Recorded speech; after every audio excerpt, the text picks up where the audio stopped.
ассалому алайкум дӯстони азиз. мардуми шарафманди Тоҷикистон, рӯзи саиди ҷумъа ба ҳамаи шумо муборак бошад. Имрӯз 16-ум намози ҷумъа бори аввал дар масҷиди нав Имоми Аъзам баргузор гардид.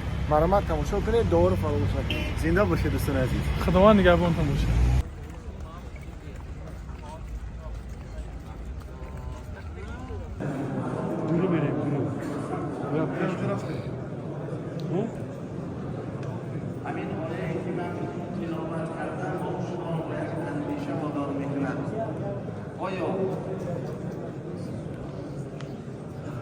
آیا ما و شما در مقابل همین قدر نعمت‌های خدا شکرگزار هستیم یا نه؟ باز می‌گویم چون سرچشمه این همه سعادت، این همه نیکبختی، این همه آبادی کشور، این همه زیبایی‌های کشور، این همه‌اش ثمره همین کنجی و امنیت است. ثمره صلح و سلام ملت است. ثمره استقلالیت وطن می‌باشد. بر ما شما لازم است برادران عزیز، اما شما لازم است که برای شکرانه کردن باید کوشش کنیم، باید کوشش نماییم. салому алайкум дӯстони азиз, рӯзи саиди ҷумъа ба ҳамаи мо шумо муборак бошад. Ина якум намози ҷумъа дар масҷиди нав. Худованд нигаҳбонатон. Зинда бошед дӯстони азиз. Беҳтарин масҷид, беҳтарин намози ҷумъа гузашт. Обод бошед. ҳамеша дағтон дуогарӣ ҳастем мардуми ғариб.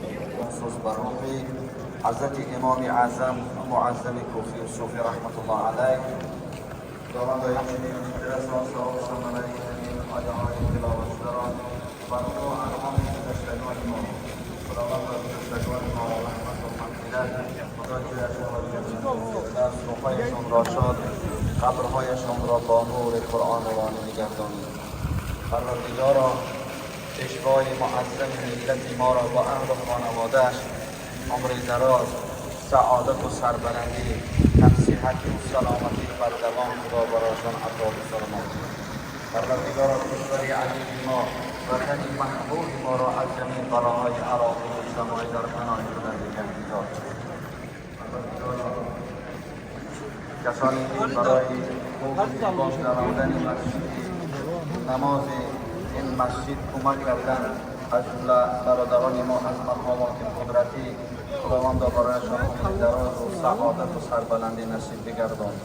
پروردگارا دعا می‌کنیم فرزندان ما که در اسمهای حربی خدمت میکنند، علل خصوص فرزندان ما که در سرحدات هستند، سرحدی که این کشور را پاسداری میکنند، خداوند پروردگارا آنها را حفظ کن، در پناه خودت نگه می‌دار و صحت و سلامت بر پیش پدر آمدن و نصیب و روزی بگردان.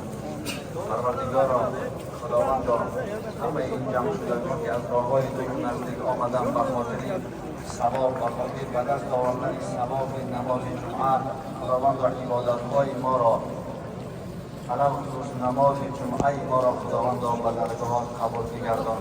خداوند در این طول هفته انجام داده ایم.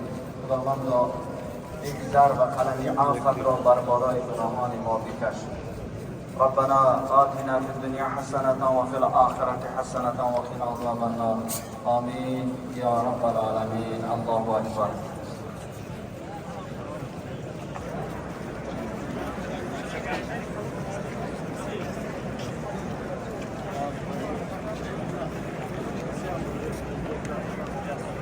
اینم جا ختم.